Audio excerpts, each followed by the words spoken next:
Children struggling every day with ADHD? Scott's allergies made it hard to keep up with his friends. Allergic reactions from accidental food exposure. Moderate to severe eczema. Plaque psoriasis, rheumatoid arthritis, Food allergies. Allergies. Seizure. Asthma. Eczema. IBS. Lupus. ADHD. We are now the sickest country in the world.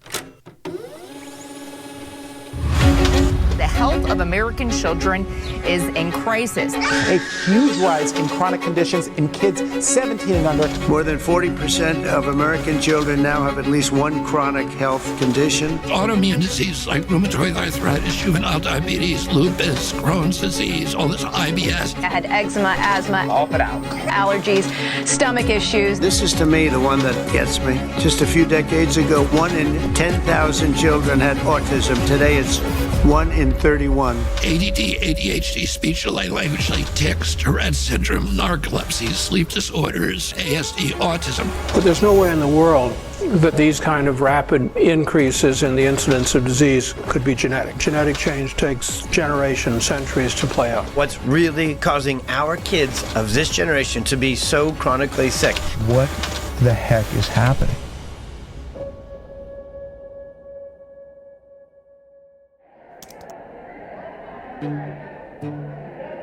America is the sickest nation in the industrialized world. It is now believed that over 54% of our kids have a chronic disease, either a neurological disorder or an autoimmune disease. That's up from only 12.8% back in the 1980s. In roughly 40 years, we have seen the greatest decline in human health ever recorded.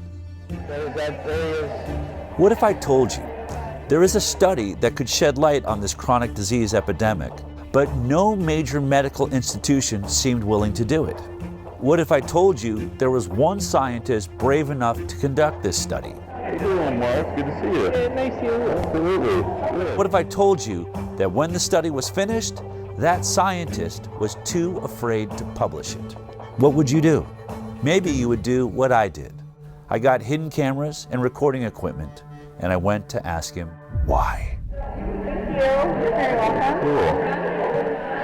Have you all dined with us before? I want to show you a video. Okay. Curious of what your reaction to this is. Okay. Just hit play here. Yeah.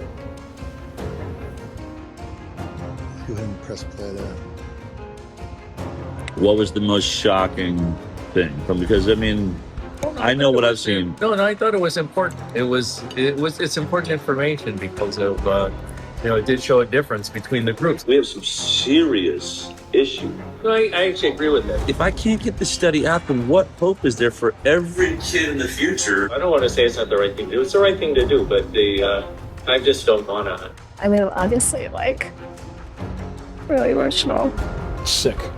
It's really sick. Publishing something like that, might as well retire. I'd be finished. So who was that guy? Zervo's probably going to lose his job over this.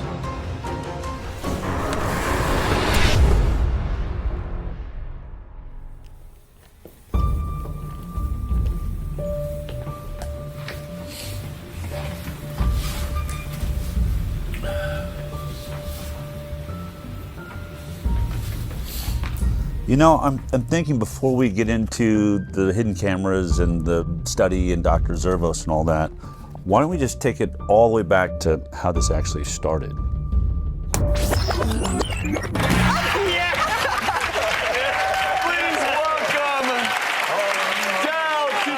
I've been a medical journalist for almost 20 years now. My first 10 years was at CBS, and the last 8 years or so I've had my internet news show called The High Wire.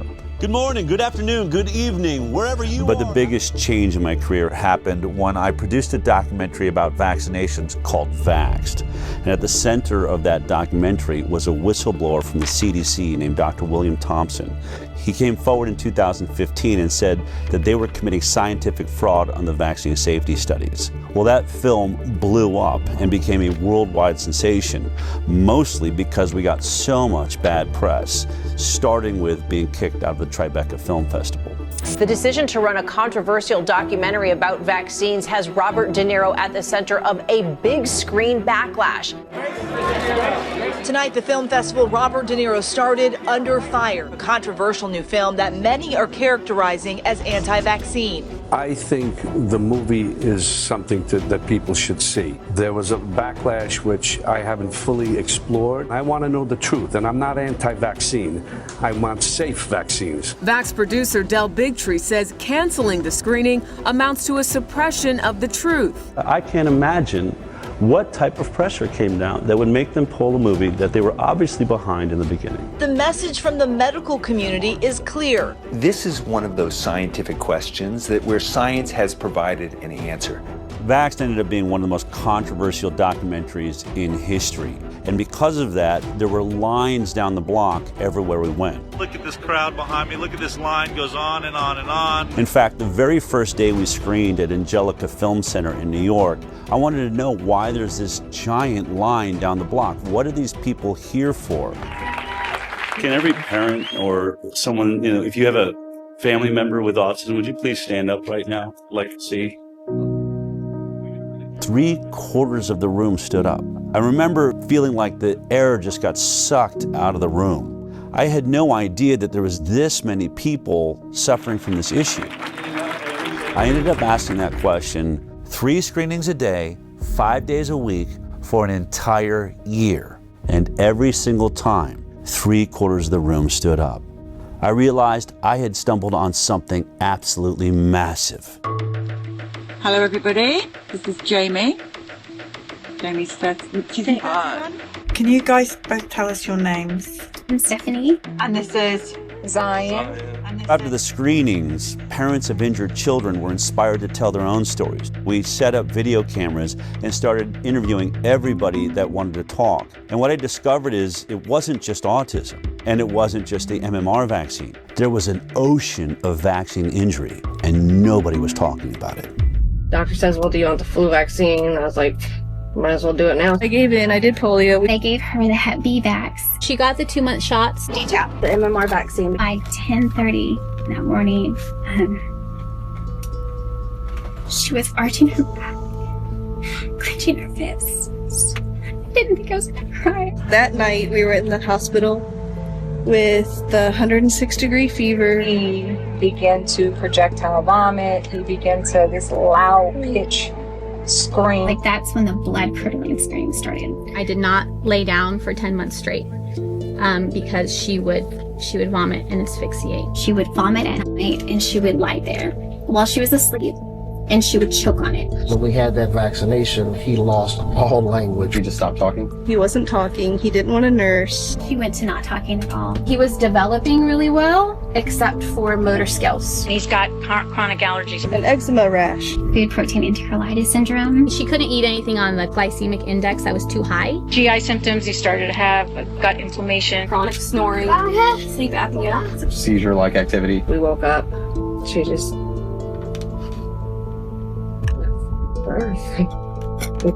She died in her arms. Yeah. I continued to vaccinate her and make her worse and make her sicker. The guilt and it's so overwhelming. They killed my daughter.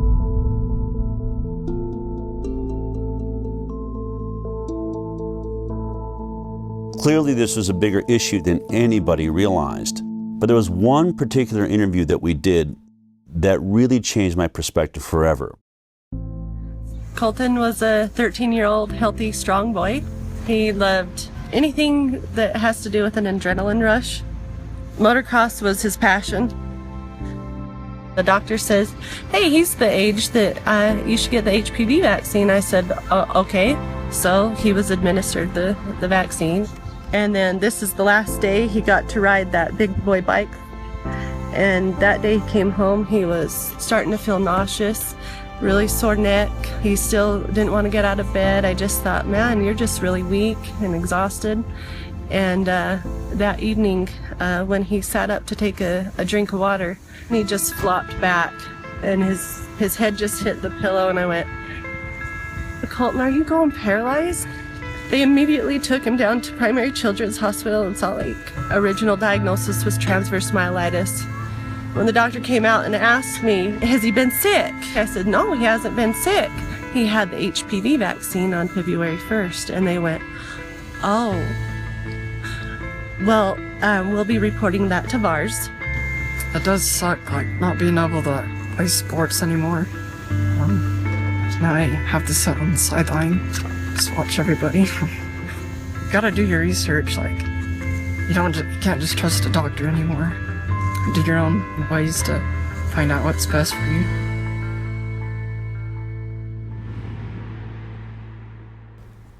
Unfortunately, Colton ended up taking his life in 2018 because he believed he'd become too much of a burden on his family. But the thing I remember about standing there and watching that interview taking place, my co-producer Polly Tommy was doing the interview, was this box that was hanging on his side that was breathing for him. And it went through a tube that was going through a hole in his throat. And he literally had to wait for it to fill his lungs with air before he could answer a question. So he'd go, and then he would start answering the question until he ran out of air. I thought about all of the people that accuse these so-called anti-vaxxers of bringing back polio or the iron lung. Once vaccination rates fall, you're going to have a lot of people getting sick and a lot of children paralyzed for the rest of their life with polio. I thought, he's wearing an iron lung. You're not laying in a metal tube anymore. They've reduced it down to a box that hangs on your side and a hose that goes to your throat. But in this case, he wasn't paralyzed because he had polio. He wasn't paralyzed because he didn't vaccinate.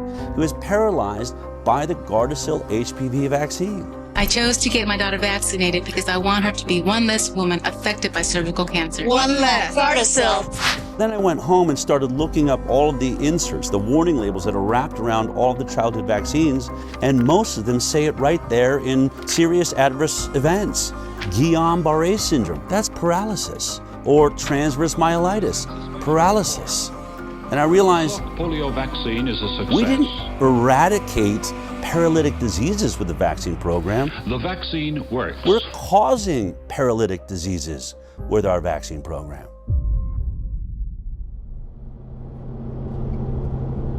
So as we traveled the country, some parents would come up and say, I'm about to have a baby. I'm definitely not going to get the MMR vaccine because your movie shows that that one's dangerous. But what about the other 16 vaccines that are given in 72 doses by the time my child's 18? And I'd say, I only have anecdotal evidence from the thousands of interviews I've done that not a single childhood vaccine is safe.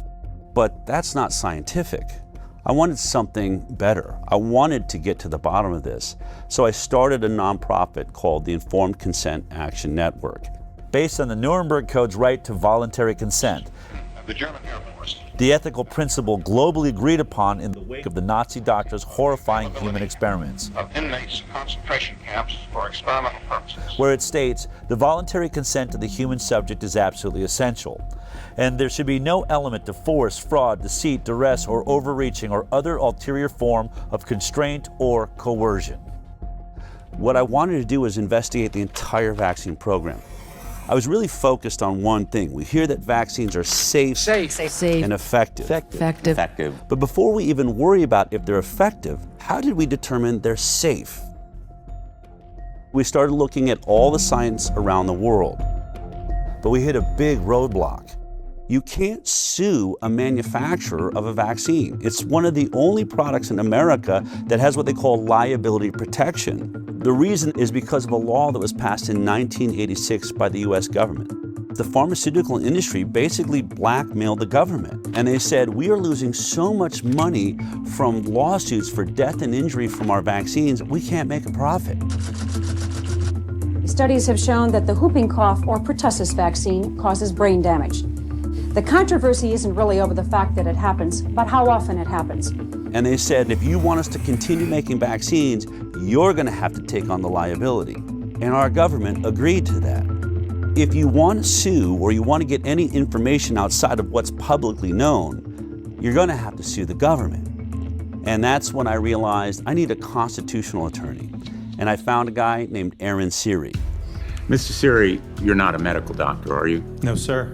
And you're not an immunologist or biologist or any kind of... Or vaccinologist, no, but I depose them regularly, including the world's leading ones with regards to vaccines, and I have to make my claims based on actual evidence when I go to court with regards to vaccines. I don't get to rely on titles. Okay. he had a genius way forward. We're going to sue the government agencies, HHS, FDA, NIH, and we started winning. And what did we prove in those lawsuits? That the entire science behind vaccine safety was nothing but a complete fraud. Doctors used to listen to parents. When their parents came in and said, hey, my kid is suffering with this condition, has this issue, doctors listened to them. But when parents started coming in and saying, my kid went in and got a vaccine and then started having X issue, that's when doctors stopped listening. Hi, how you doing? We have triplets, 2 boys and a girl, Richie, Robbie, and Claire. Every day in our life was a party. Every single day they were smiling and laughing and looking at each other, engaging in each other.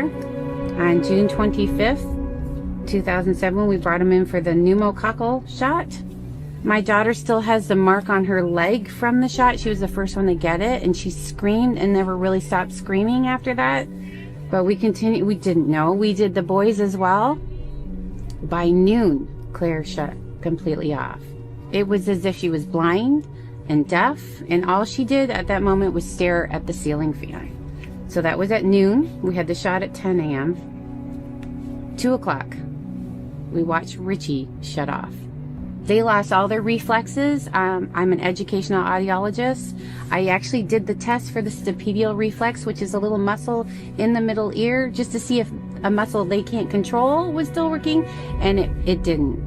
The stapedial reflex dampens sound, so your ears don't hurt from a really loud sound, and both of them had no stapedial reflex. They stopped blinking, stopped yawning, stopped coughing, stopped sneezing. The worst is when we saw the final one shut down. We were told it was genetic, and then we were told by geneticists that there's no possible way 3 children would shut off on the same day. So we had severe autism spectrum disorder for all 3 kids entering kindergarten. We have spent hundreds of thousands of dollars trying to recover them. The only person that we got back is Robbie, the one that was last to shut off. Richie can only say single, maybe 2 words together.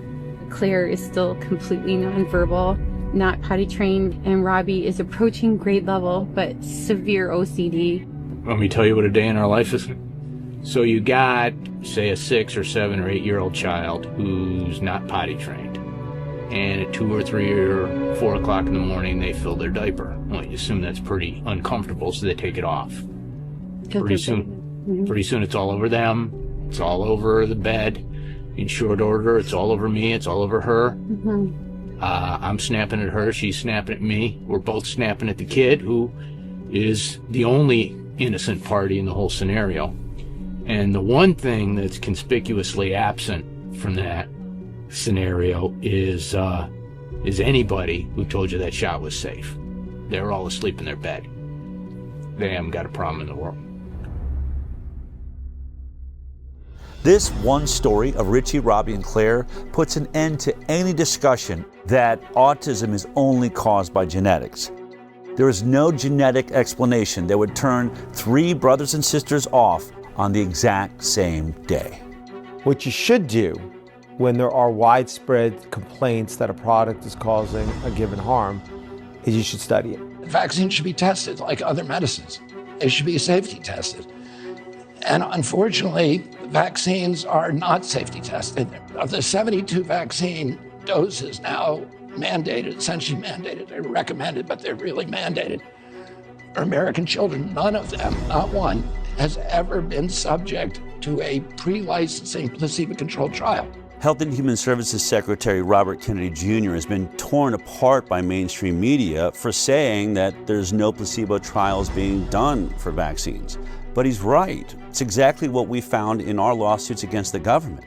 Not a single childhood vaccine is going through a double-blind, randomized, placebo-controlled trial prior to licensure. That's the gold standard of safety testing for all pharmaceutical products, but is being skipped for vaccines. In case you forgot how a double-blind, placebo-based trial worked as we discussed it back in high school science class, let me remind you. We break up a group of kids into two groups. One group is going to get the vaccine. The other group is going to get a placebo, which is a product that has no effect on the human body. When it comes to an injectable like vaccines, that is a saline injection. Then it's called double-blinded because both the scientists and the patients are blinded from knowing which one they got. Did they get the vaccine or did they get the placebo? This is so that the scientists will not manipulate the study in favor of the pharmaceutical industry that will stand to make a lot of money if this vaccine proves to be safe. Then we track these two groups for 2 to 5 years, sometimes as long as 10 years for a lot of drugs. And at the end of that study, we unblind both the patient and the scientist. So we look at both groups, the vaccinated and the placebo group, and we compare their health outcomes. Who had more cancer? Who had more diabetes or ADD, ADHD or autism or Tourette's or lupus or multiple sclerosis? All of these things that are currently skyrocketing in the United States of America. And if, when you compare them, they both turn out the same, there's the same amount of issues in the vaccinated group as is in the placebo group, then you know it's safe. You've established what we call a safety baseline. But if the vaccinated group has more issues than the placebo group, then we know it's not safe and it shouldn't be put on the market. Only one problem. Not a single vaccine on the childhood schedule has ever been through a double-blind placebo-based trial. Therefore, they cannot say the vaccines are safe based on science. Are all vaccine trials placebo-controlled? No, and nor should they be. So, for example, when Prevnar 13, so Prevnar was a conjugate pneumococcal vaccine. The FDA has approved a new pneumococcal vaccine. It had to be tested in the phase 3 trial, and so the control group there was Prevnar 7 and had been shown to work. It will replace Prevnar, which was effective against 7 serotypes. You can't ask parents to put their children at risk of pneumococcal disease when there existed on the market at the time a vaccine to prevent that. And the World Health Organization has been very clear on this. That would have been considered an ethical trial. Dr. Paul Offit's one of the big proponents of vaccinations, probably because he's made a vaccine and made a killing off of it, the rotavirus vaccines on the childhood schedule. It doesn't matter whether I financially benefited or not. He likes to go around and say, well, we can't always do placebo trials, especially if there's already a vaccine that covers that disease. So he'll use an example like Prevnar 13. Prevnar 13 in its safety trial was tested against Prevnar 7, the earlier version of the vaccine. And he'll say you cannot test Prevnar 13 against a saline placebo because it would be unethical. You'd be denying children access to a vaccine that is already on the market, and that's not fair to them. But what he leaves out is that Prevnar 7 was never tested against a saline placebo, so we don't know if it's safe. So we're testing one product we don't know the safety profile on with another product we don't know the safety profile on, and this is how the entire vaccine schedule works.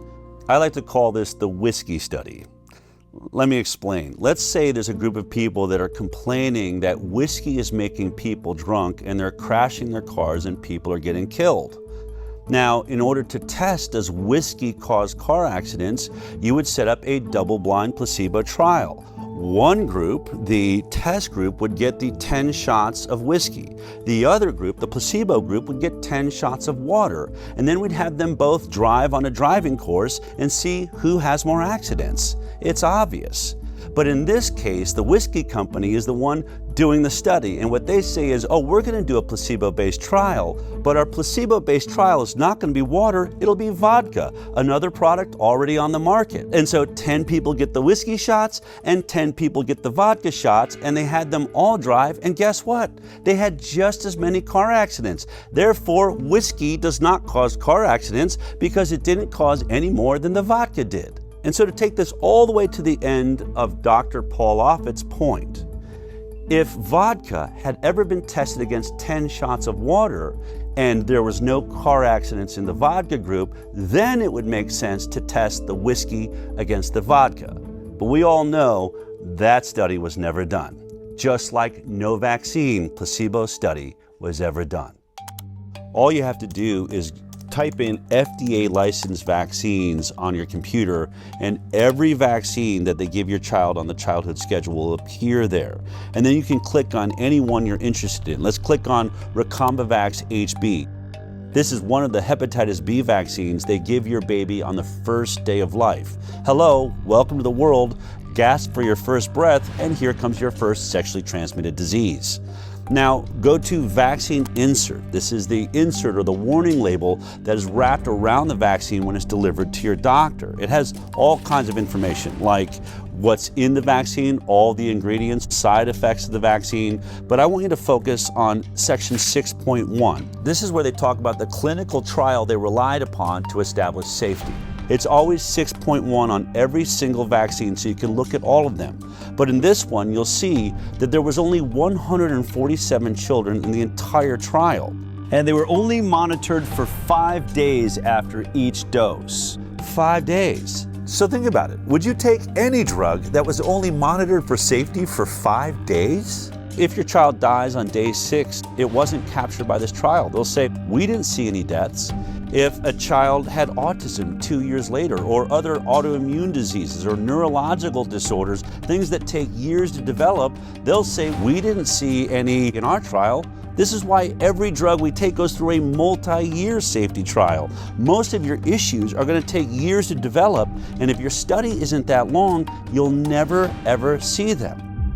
We had an interesting opportunity to talk about this with Dr. Stanley Plotkin, who's considered to be the reigning godfather of our vaccine program. Dr. Stan Plotkin. Dr. Plotkin. Virtually every country in the world is affected by his vaccines. Like the rubella vaccine, the rotavirus vaccine, rabies. He trained just a generation of scientists, including myself, to think like he thinks. He developed the standard textbook for vaccines in 1988. Bill Gates calls his book a Bible for vaccinologists. I hope it's more accurate than the Bible.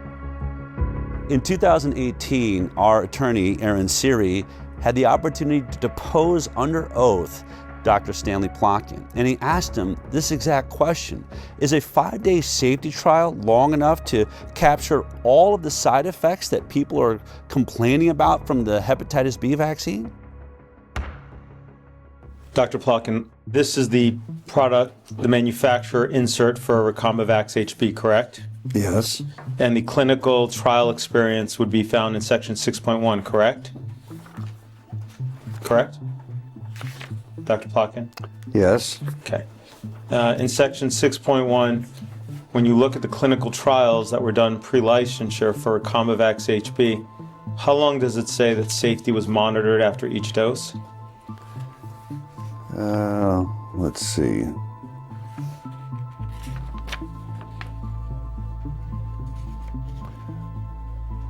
Uh, 5 days. Okay. Is 5 days long enough to detect an autoimmune issue that arises after 5 days? No. Is 5 days long enough to detect any neurological disorder that arose from the vaccine after 5 days? No. There is no control group, correct? It does not mention any control group, no. No. If you turn to section 6.2, under the nervous system disorders, it states that there have been reports of Guillain-Barré syndrome, correct? Yes. As well as multiple sclerosis, exacerbation of multiple sclerosis, myelitis, including transverse myelitis, seizure, febrile seizure, peripheral neuropathy, including Bell's palsy, muscle weakness, hypothesia, and encephalitis, correct? Correct. Okay. Now, it says at the top, before you go on, these reports are required to be included because they have been reported to the authorities as happening after vaccination. That is not proof that the vaccine caused those reactions. In order to establish whether it's causal between the vaccine and the condition, you need a randomized, placebo-controlled study. But yes. That was not done for this hepatitis B vaccine before licensure, was it? No. Okay. Without a control group, if you're looking for a phenomenon occurring in the vaccine group, you cannot judge that phenomenon without having a control group. isn't it true that it would now be considered unethical to conduct such a study today? It would be, yes, it would be ethically difficult. So this is how the entire game is played. They don't do a safety placebo trial before the vaccine's licensed. Then when people start lining up with all of these serious side effects, you say, well, can you do a placebo-based trial now? And they'll say, no, it's unethical. So they won't do it before, they won't do it after there's injuries, and when they can't do a study, your doctor says to you, I haven't seen any studies that show that these injuries are being caused by the vaccine. Therefore, I'm going to assume they're safe. Do you agree with the CDC's recommendation that babies receive a hepatitis B on the first day of life? Yes. You stated that hepatitis B doesn't cause encephalitis, right? That's in my opinion, yes. But the IOM, after doing its review, determined it couldn't find science to support a causal determination one way or another. Correct? Yes. But that means that they don't have evidence for the supposition. That it either causes or doesn't cause. Right. They don't know. They don't know because there aren't enough data. In the absence of data, my conclusion is that there's no proof that causation exists. So if there's no data to show that it causes or it doesn't cause, yes. Your supposition, is that I understand correctly? Yes. Is that it doesn't cause it? That there's no proof that it does. Okay, that's different than saying it doesn't cause it, correct? Correct. So let's be clear. Vaccine safety is not based on science and data, it's based on an assumption of safety. And that is the stalemate we find ourselves in. But there's one way out of it. Instead of doing a placebo-based study, you can do a retrospective study looking at people that have already made their choice, whether they're going to vaccinate or not. And then you just compare those groups, the ones that got the vaccines and the ones that decided not to vaccinate. We call that the vaccinated versus unvaccinated study. It's been done by a few independent scientists and institutes amongst small groups of children, but never by a major government agency or a major medical facility. The reason this study is important, I think, is illustrated by a study that was done in Guinea-Bissau, Africa, by a man named Dr. Peter Abe. He's one of the lead experts, he's pro-vaccine, and he develops vaccine programs for the third world. He had a DTP vaccine program he'd run 30 years ago in Guinea-Bissau, Africa, and recognized 30 years later, you know what, only half the children in the country got that vaccine and the other half didn't. I could do a perfect comparative study between the vaccinated and the unvaccinated. And when he did that study, the results blew his mind. This is about vaccines. And I think it's important to recognize that no routine vaccine was tested for overall effect on mortality in randomized trials before being introduced. I guess most of you think that we know what our vaccines are doing. We don't. The program we are talking about at the time, the vaccine program, was introduced sort of in the late 70s after the success with the eradication of smallpox. WHO made sort of the first immunization program for the low-income countries. What you comes out here, you had 2.3 times higher mortality if you are DTP vaccinated. And that is the most commonly used vaccine in the world. So the whooping cough vaccine or pertussis vaccine was associated with twofold higher mortality. You can have a vaccine which is fully protective against a specific disease, but associated with higher mortality. How is that possible? After looking at this study, it was clear that the vaccine did protect against the diseases they were vaccinated for. The kids didn't die of diphtheria, tetanus, and pertussis. Only one problem. Once they looked at it, they were dying at 5 times the rate of all of these other issues. So it was clear that though it was protecting against these diseases, it was weakening their immune systems to all sorts of other problems. One of the other scientists on this study did a TED Talk on this. In spite of being protected against 3 deadly diseases, the introduction of DTP was associated with increased overall mortality. Children who received DTP vaccine had 5 times higher risk of dying than those who didn't. And this is just one example of many studies now done of DTP vaccine, and they all show the same.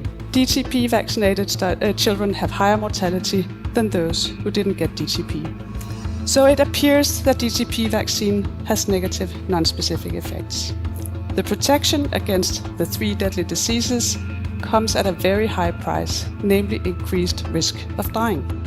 So, with the best of intentions, the use of DTP vaccine may kill more children than it saves. I know these results are extremely uncomfortable, and most people, including myself, just wish they weren't true. But this is what the data tells us. That was just a study of one vaccine in a group of children. What if you studied children that were receiving not one vaccine, but between 72 and 100 vaccines by the time they're 18? Of course, I'm talking about the most vaccinated nation in the world, the United States of America. Our federal health authorities actually paid the Institute of Medicine to look at the safety of the vaccine schedule as a whole. And the Institute of Medicine, after conducting that review, came back with a report in 2013. The report said no studies have compared the differences in health outcomes between entirely unimmunized populations of children and fully immunized children. It's the CDC's responsibility to do those studies, and they've been ordered again and again and again to do them, and they have refused. But the Institute of Medicine has looked at the vaccine schedule and said in their 2011 report, there are over 150 injuries that are likely to be associated with vaccines that have never been studied. Well, what did the CDC do after the Institute of Medicine issued that report?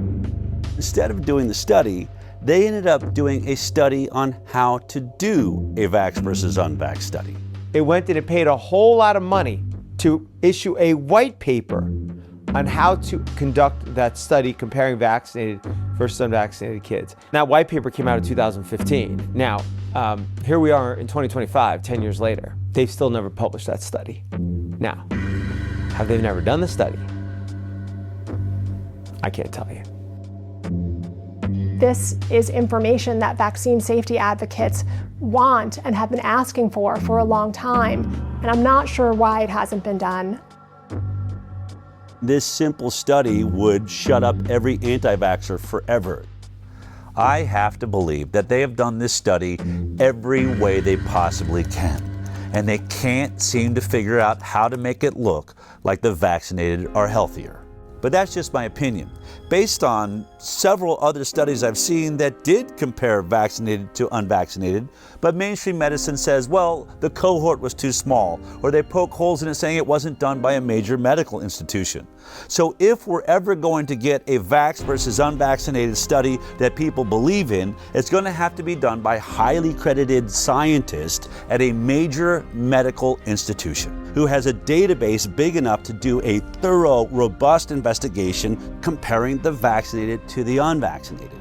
As fate would have it, Dell met the head of infectious disease at Henry Ford Health System, Marcus Servos.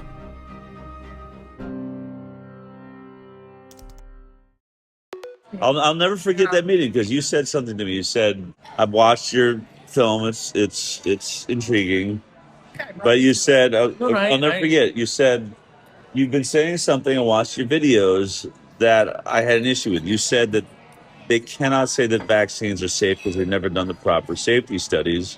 And you said to me, I actually researched that because I wanted to see if that was true. And you said, I'm sorry to have to report to you that you're actually right about that. No, I say it proper safety studies have not been done. And to now too, it's same thing. I still say it now. The proper safety studies haven't been done. So then I said to you, all right. Still true. And you're like, I don't know what I'm doing here. I don't agree with you. I believe in vaccines. And I said, would you ever consider doing a vaccinated versus unvaccinated study? And you said I would do anything wherever the data is the data, right? Yeah. The first time I met with Dr. Servos, he agreed to do a vaccinated versus unvaccinated study. I mean, I was ecstatic. He was perfect. Ford Medical Center is one of the greatest research centers in the world, and Dr. Zervos is in the middle of being a hero for having just worked out the entire Flint, Michigan water crisis. 74 miles of large diameter pipeline will stretch For decades, Flint, one of the poorest cities in America, had bought its water from Detroit. Instead of staying on the Detroit water supply while the pipeline was being built, the city would temporarily get its water from the Flint River.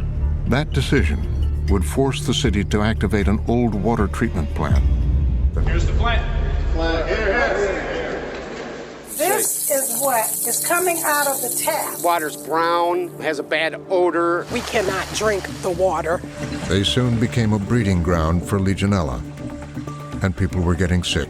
The oxygen, you're on that all the time, or do you ever get to take it? I want it all the time. Yeah. Her doctor, Marcus Zervos, had been treating a chronic skin infection that her weakened immune system couldn't control. They are doing a lot better. I'm ecstatic. You know, if I can get them healed over a little bit more, I'm going to get you an appointment with those transplant doctors. There'd been 90 confirmed cases in the year and a half following the water switch. 12 people had died. Sean McElmurray had pulled together a team of 23 scientists and experts from around the state. The team says the state wouldn't authorize them to start the search for the source of the outbreak. Dr. Zervos was the infectious disease expert, and he was worried about the delay.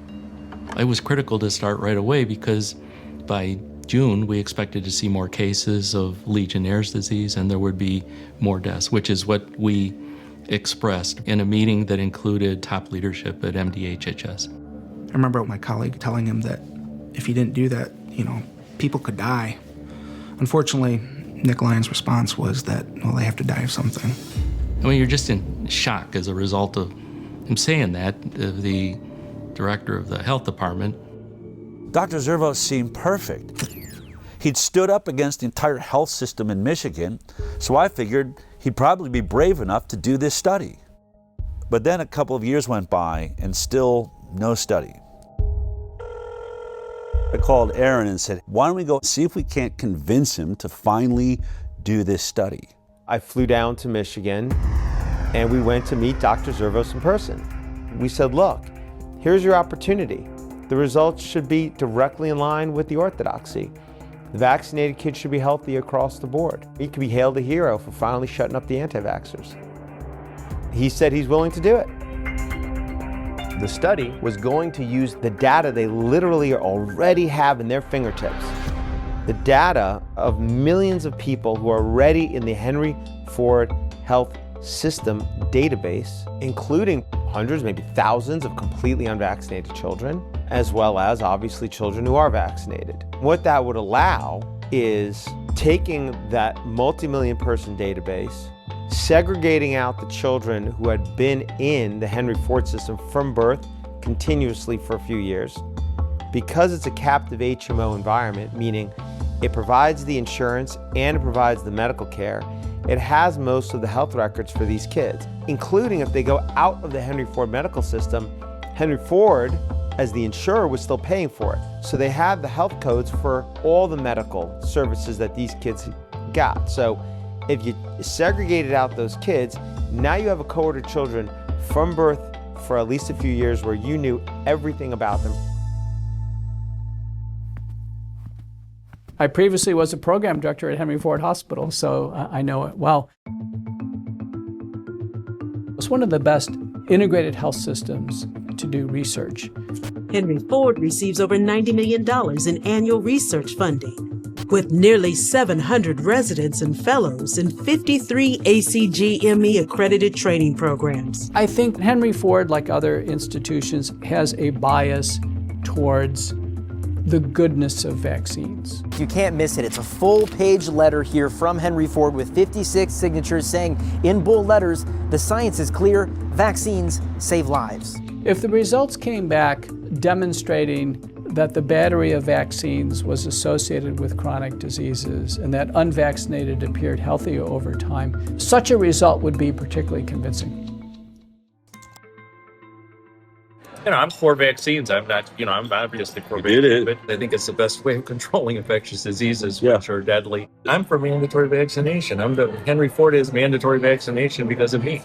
Henry Ford is one of about 90 healthcare systems across the United States that are working to enroll a total of 30,000 volunteers in the Moderna COV vaccine study as quickly as possible.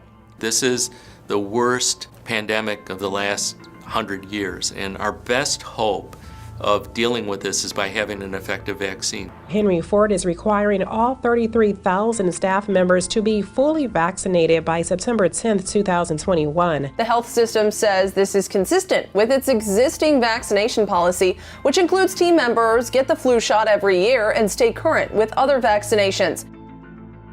It appeared to me that Henry Ford was pro-vaccine, not anti-vaccine. So I had to assume the only reason they would do this study was to prove us wrong. Dell and I thought that was an excellent opportunity. They can do the comparison and presumably they could get it published. We only had one request. The ask was, whatever the outcome, you publish it. Would he stick to that if the results show that unvaccinated kids are healthier? And when he realized that if he submitted that for publication, he's going to face the wrath of his entire profession, didn't know. This was our greatest fear. I mean, vaccines are the holy grail of modern medicine, and anyone that decides to challenge vaccines in any way are essentially considered heretics. Vaccines are safe. Vaccines are safe and effective. Vaccines are safe and highly effective. Safe and effective. Safe and they're highly effective. Vaccines are one of humanity's most incredible accomplishments, and they've saved millions of lives. Childhood vaccines have prevented about 4 million deaths around the world every year. The overwhelming majority of pediatricians in this country strongly support vaccination. Missing her vaccination dates. We're not vaccinating. The schedule as it's currently recommended is well tested. We've studied them in so many millions of children. Billions of people. Decades of extensive peer-reviewed scientific studies. Centuries of science. The science is pretty settled. Settled for many years now. This idea that we're taking too many vaccines, there's really no science to back that up. The scientific community publishes paper after paper after paper. There is nothing to see. There's nothing to see. I will not stand here and let conspiracy theories distract from real solutions. Most doctors can't tolerate being called quacks or having their reputation destroyed. And I went from treating the head of the laboratory at my hospital for hypertension to becoming, somebody that was doubted on every levels after a while because of one thing that I said, which was, can we stop giving vaccines to my sick patients and give it to them on the day of discharge? And had they not tried to intimidate me, doubt me, and pushed me to research and show that what I saw was actually real, I would still be lockstep working as a regular doctor. The Florida Department of Health, in partnership with the governor, is going to be working to end all vaccine mandates in Florida law. All of them. All of them. My experience with discussing or disclosing harms associated with vaccines is that those are not welcome ideas or conversations. That move from the Florida Surgeon General, a doctor there, drawing condemnation from public health experts. Whether it's ignorance, it's stupidity, or it's malice, at the end of the day, people are going to get hurt. He's not going to necessarily receive a warm embrace by some of the people in his profession, but that's really what courage is all about. It's a very hostile environment, both scientifically and in the media, for individuals who reach conclusions or have opinions that counter mainstream ideas.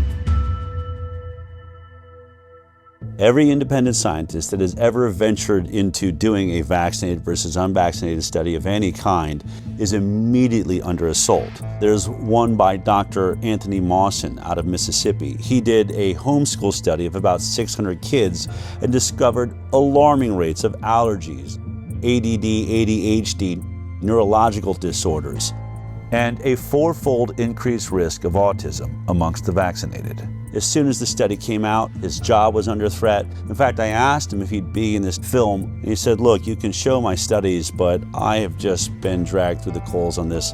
I can't take anymore. Then there's Dr. Paul Thomas. Hey, how you guys doing? What I'm seeing on this side is a pink dull, scarred up eardrum. I've been a pediatrician for 35 years. I'm now retired. What I noticed in the first decade or so of my practice is kids were getting sicker and sicker.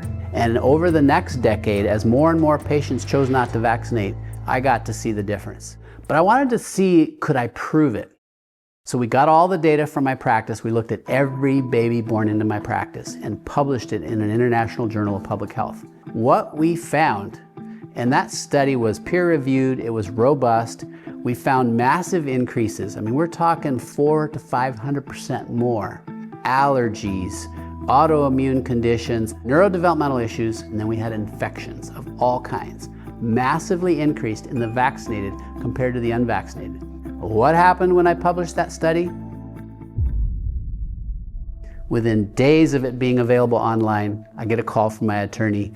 Don't go see any patients, don't write any prescriptions, don't go into the office. Your license has been emergently suspended. You are a threat to public health. What's today? Today, it is the last time I will be doing clinical medicine in Oregon. Knowing that you guys are keeping it going, the heart of this place lives on. So what if Dr. Zervos does this study and it turns out exactly the same way as the others? Would he still publish it? That was the question. Years went by. In 2020, I was informed they had put together a study. When I had that study in my hand and I looked at it, the significance of it, it was an actual study that, when published, was the first step in changing this landscape. Weeks went by and then more time went by, and at some point, what I learned was it was not going to get submitted for publication.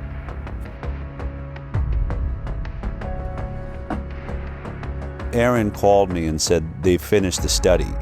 Only one problem. They're not going to publish it. I mean, it was everything we were afraid of.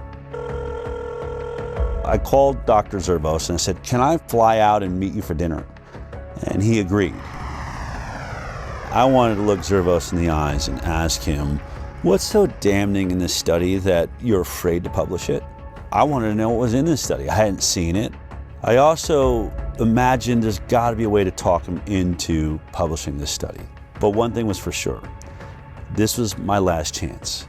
I'm going to bring hidden cameras and recording equipment so that no matter what happens at this dinner, I can prove it happened.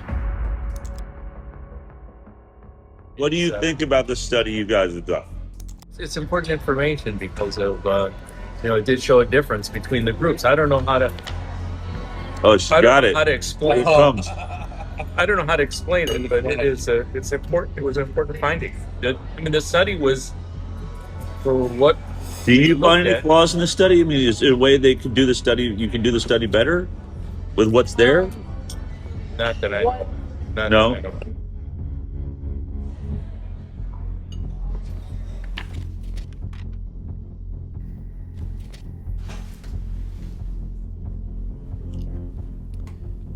Impact of childhood vaccination on short and long-term chronic health outcomes in children, a birth cohort study.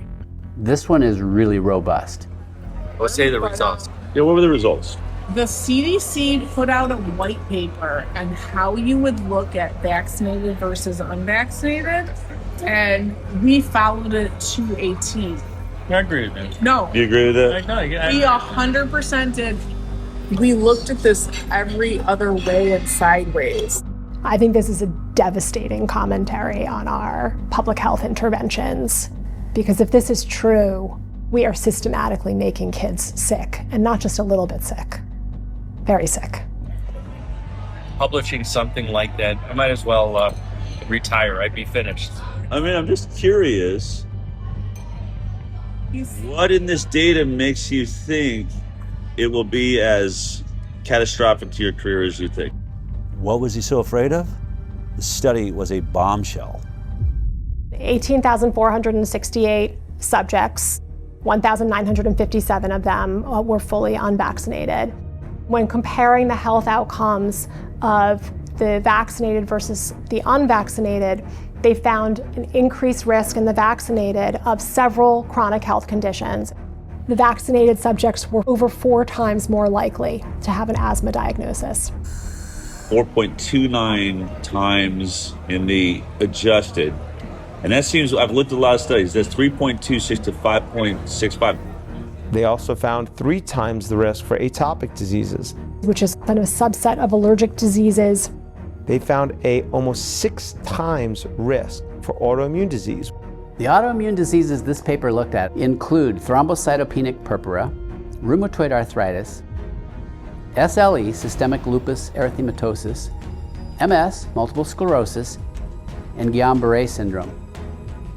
They mentioned there are over 80 different autoimmune diseases, and what their data showed for autoimmunity, 6 times increase in those who got vaccines when compared to the unvaccinated. Which is staggering, because autoimmune disorders really represent significant morbidity and health costs and suffering, accrued over a lifetime. Neurodevelopmental disorders. What kind of numbers are we talking about? Do you remember? 5.5 times risk for neurodevelopmental disorders. We know that the immune system is intimately connected with both brain development and brain functioning. And so when the immune system gets triggered by illness, potentially by vaccination, you can get neuropsychiatric symptoms, presumably related to brain inflammation and immune processes in the brain. 2.92 times the amount of motor disabilities, 4.47 times the amount of speech disorders in the vaccinated compared to the unvaccinated. 3 times the rate of developmental delay. They found the same things I found related to allergy and autoimmunity. Also, 6 times more acute and chronic ear infections. Interestingly, there were several health conditions where they couldn't even do this analysis because there were none in the unvaccinated group. The way that the mathematical formulas work, you can't have a 0 in any one group and be able to compare risk. For example, there were 262 children who had ADHD in the vaccinated group. Amongst the unvaccinated group, there were 0 cases of ADHD. 0. These ones are just mind-boggling. These conditions were not found at all in almost 2,000 unvaccinated kids. 0 brain dysfunction, 0 diabetes, 0 behavioral problems, 0 learning disabilities, 0 intellectual disabilities, 0 tics, and 0 other psychological disabilities in the unvaccinated.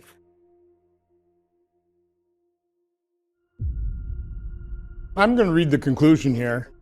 Despite this, and in contrast to our expectations, again, the author's expectations was they'd conduct the study and probably find vaccinated people a whole lot healthier than the unvaccinated, right? This is what we found. We found that exposure to vaccination was independently associated with an overall 2.5-fold increase in the likelihood of developing a chronic health condition when compared to children unexposed to vaccination. Any vaccine, even just one, compared to none, had 2.5 times more likely to have a chronic health condition. There were no chronic health conditions associated with an increased risk in the unexposed group. None.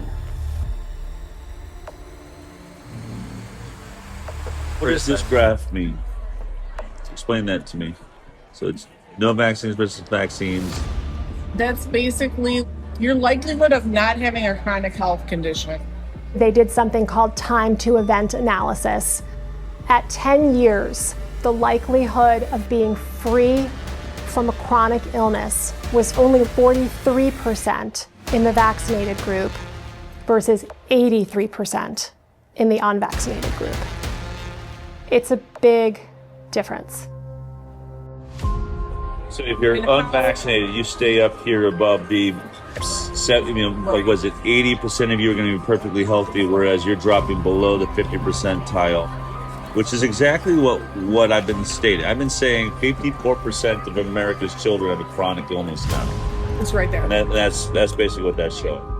10 years follow-up, 57% of the vaccinated had a chronic health condition in just 10 years. That should shock everyone. Let's remember, the entire conversation of the moment in America is the fact that 54% of our children are chronically ill.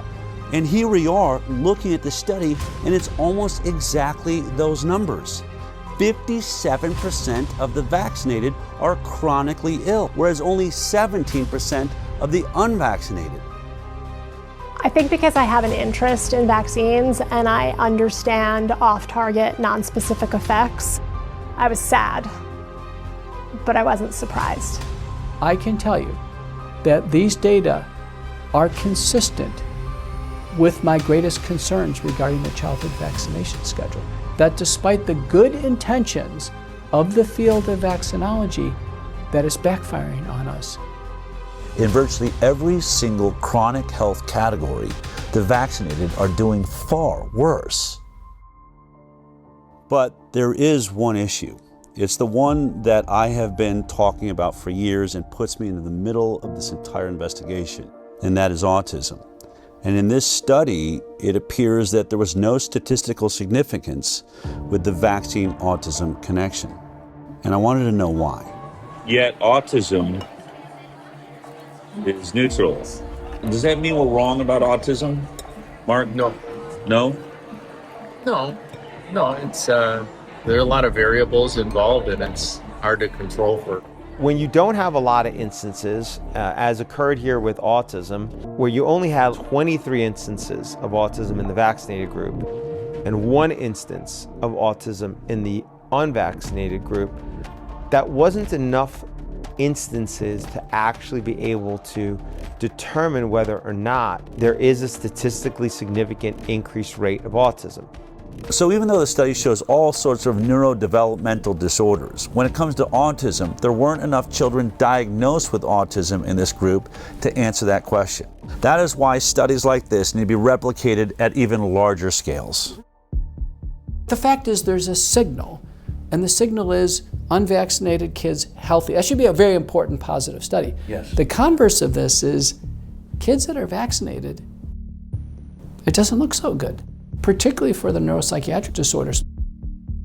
Looking at the measure of association, I'm an epidemiologist, I live in this, neutral is 1. Neutral means no association is 1. If it's 2, it means there's a 2-fold risk. When we're doing non-randomized data, especially from corporate data stores, what have you, we have a higher threshold. And a good threshold to remember is 4. If there's a 4-fold increased risk in a data set, if we were to go do this somewhere else, almost certainly we would find an association when this is telling us that the risk relationship is greater than 4. I was sitting at that dinner reading this study for the first time and thinking, oh my God, the world needs to see this study. But the more I pressed Dr. Zervos to publish it, the more excuses he had. I think it's a good study, but it does have limitations to it. The argument against it is going to be that it's same thing. Retrospective, it's not a controlled group. There's no control group. There's other factors involved. It's a heterogeneous group of conditions. The perfect example was hydroxychloroquine. Did I happen to mention that not only was Dr. Zervos at the center of the Flint, Michigan water crisis, he was also at the center of the hydroxychloroquine study that was done by Ford and showed a 50% reduction in death for those that received hydroxychloroquine. And for that, he got attacked by Tony Fauci and virtually everybody in mainstream media and the medical world. The Henry Ford Hospital study that was published was a non-controlled retrospective cohort study. So that study is a flawed study. In the PR at Henry Ford, they put a gag order on me. I couldn't talk about anything. And they said to me, Mark, so what? So you go on CNN. Which they would be happy. They'd be thrilled to have you on CNN. And, and you say what you feel. But they're just going to twist what you say anyway. and make you look bad anyway. So what good is it going to do? So I should still be able to defend myself and and say what the inaccuracies are. So I'm thinking to myself, maybe the Henry Ford PR was right, is that it's just going to get twisted around anyway, make you look bad, and you get fired. So what good does it do? So what's going to happen with this one is the same thing, is that somebody's going to come back and they're going to say, the study is flawed, as opposed to looking at it in the way that it should be looked at. How about looking at this as important scientific information that can inform how the proper study should be done? It won't be taken like that. And then I can say, why? Because there's a political agenda to it. I get it has its issues. Any retrospective study is always going to have the same problems, right? So you always have the same attacks upon it. There are limitations to retrospective studies. That's the reason why we like to do randomized clinical trials when we can, because they don't have the same limitations. The major one that you have to worry about with retrospective studies is things that are different between the groups that you're comparing that you're unable to account for. If you want a flawless study, do a placebo-controlled trial. Any retrospective study is going to have flaws in it. But in this study, they made a point to address many of the flaws that they found themselves. If someone were critical of the study, I think issues that a researcher might raise would be things like the different lengths of follow-up for the groups between the children who received no vaccines and the children who received vaccines. The authors actually did do a sensitivity analysis where they limited the analysis to children who had at least a certain amount of follow-up. When they limited the follow-up time for both the vaccinated and the unvaccinated to 1 year, it's still 2.75 times higher rate of chronic disease in the vaccinated. And when they limited it to 3 years, it's 3.38 times the rate of chronic disease in the vaccinated. And when they limit it to 5 years, it's 4 times greater.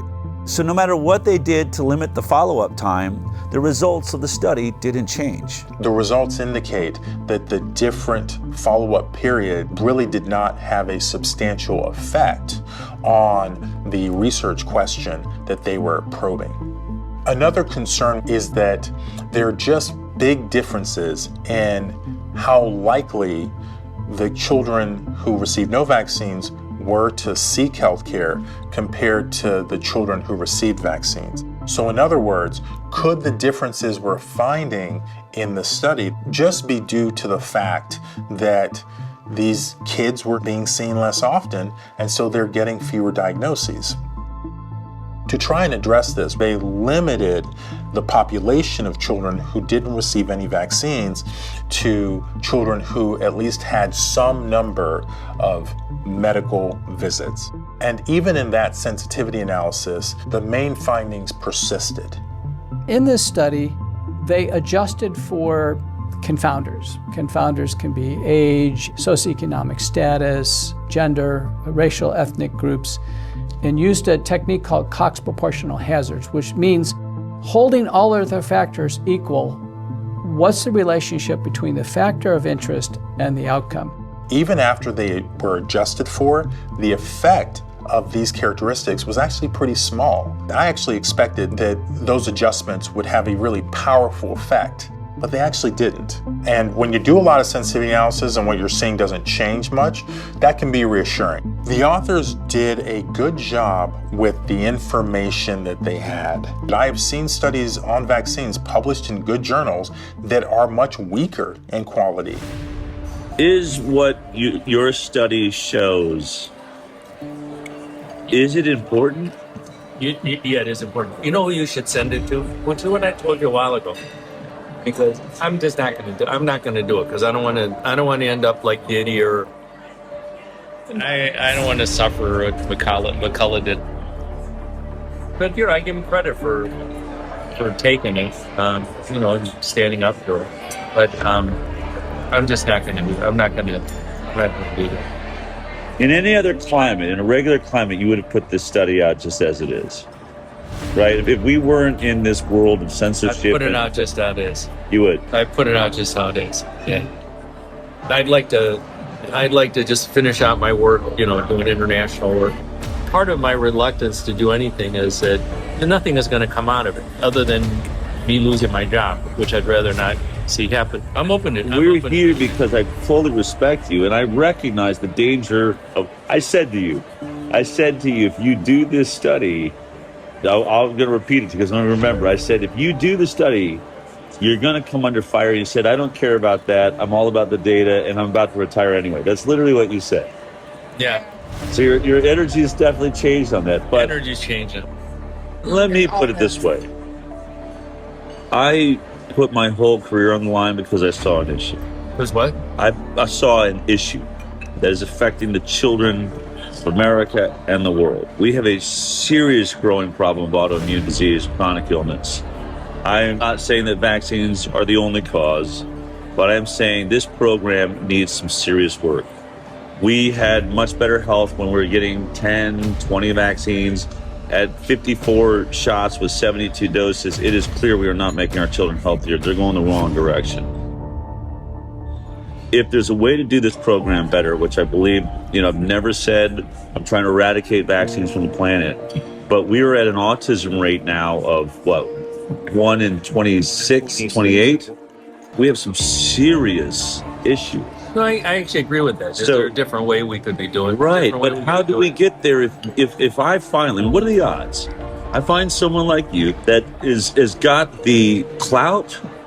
If I can't get the study out, then what hope is there for every kid in the future? I can't do shit for them. Unless there's a change in leadership, nothing is going to happen. Publishing one study like this one is not gonna. It's not gonna. It's actually the right thing to do. I don't want to say it's not the right thing to do. It's the right thing to do, but I just don't want to. And I don't want to say I have enough problems, but I've got enough things like that I'm already dealing with. And I don't want another one. Hold on. I just want to say this. This is the Galileo moment. I believe this changes more lives than anything there is. If we can fix this vaccine program, it doesn't just change millions of children's lives here in America, it changes worldwide. You'll be the father of the change in the system. That's historic. And I want to work with you to do that. This is why we're here. Yeah. No, I see what you're saying.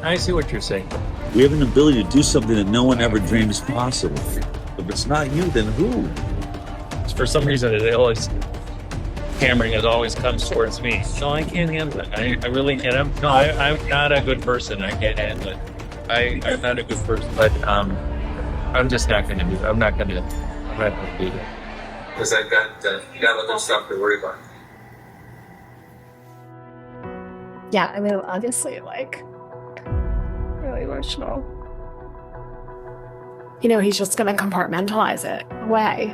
I think someone could look at this and be like, it's unconscionable. How could he? And I think the way that he can is the way we all can do things that, not do things we don't want to do is we just convince ourselves, he's saying it doesn't matter. This is one study. It won't move the needle. It's too much for me. I can't. And, maybe he's right. Maybe it is too much for him. It's very important the study sees the light of day. In the scientific literature, and for the advancement of science, we must have balance. There are always pros and cons to everything. And when we have a deep-seated religious bias in favor of vaccines, we've lost balance. And when we lose balance, the entire scientific enterprise goes off track. And when that happens, large populations are harmed. I cannot help but ask myself the question, how many children will suffer a chronic illness that they maybe wouldn't have to suffer had this information been out there? I treat a lot of kids with neurodevelopmental disability and neuropsychiatric illness, and their lives and their families' lives are hell.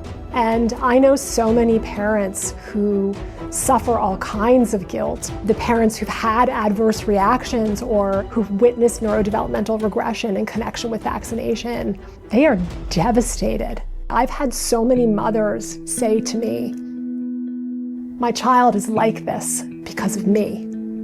At my hand, I did this to them. I think we are absolutely destroying our future by destroying the overall health of our most precious asset, our children. We need to know if this is true. We are morally and ethically obligated to replicate this study again and again and again and find out if this is accurate and if this is true. We have to. The fact that this study hasn't been peer-reviewed and hasn't been published is extremely concerning. It's important knowledge, and other healthcare systems really do need to replicate the analysis. This question really does need to be probed. It's a very important research question. I challenge you, yes, you the doctors, you the researchers, do the research. Find within your data set, within your system, those who are unvaccinated and compare them to the vaccinated cohort. This is one data set. You could replicate this again. There are other captive payer systems. Let Kaiser Permanente Southern California do it. And let the Harvard Pilgrim system in Boston do it. And all the other health systems around the country. And maybe even the CDC with the VSD. And with that, we can start actually addressing the problem that these vaccines might be causing. If these results are valid, this is an absolute sea change in our understanding of the off-target and non-specific effects of vaccination. And we will have to reconsider the way we go about our vaccination program.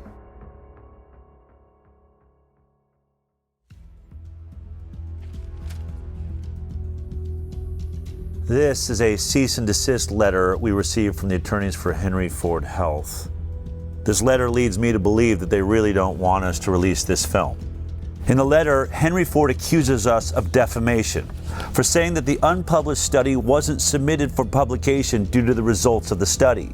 They assert that the reason the study was never submitted for publication was, quote, due to significant and serious flaws in its data and methodology, and because it did not come close to meeting the rigorous scientific standards Henry Ford Health and its researchers demand.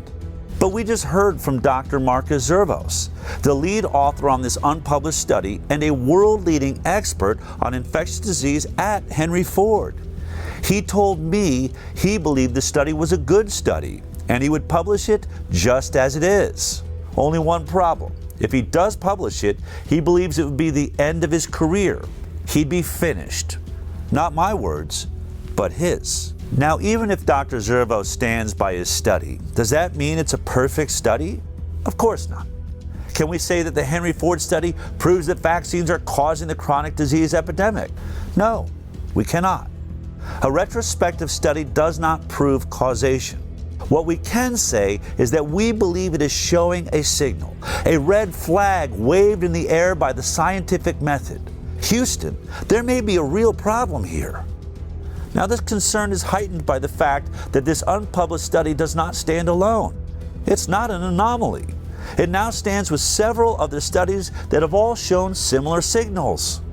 So there will certainly be attacks on the limitations of this study, which can be found in most retrospective studies, and we acknowledge those limitations.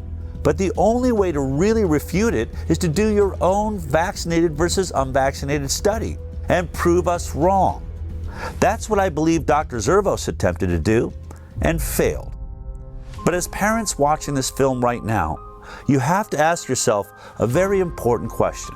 Why hasn't a single health agency or major medical institution in the world been able to produce one single vaccinated versus completely unvaccinated study that shows that the vaccinated children are healthier? Wasn't that the entire purpose of the vaccine program? To make our children healthier? And although this may be an inconvenient study for anyone who said that the vaccine program was safe, there is a bright side. In every one of these studies so far, there is a group of children who are thriving, who aren't suffering from many of the ailments that plague America's children, who have barely any cases of neurodevelopmental disorders or autoimmune disease. They are living in a world that is flourishing with health because their parents went in a different direction. You now have even more data. You've been informed. What are you going to do about it? That choice is yours.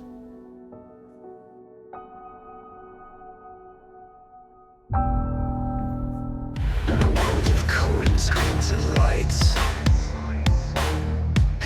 password digital masks. City of the binary nights, awake from the program tasks. Eyes open wide to the glitch in the seams. Patterns grab the mirror cage. Truth isn't what it seems. Find yourself beyond the digital rage.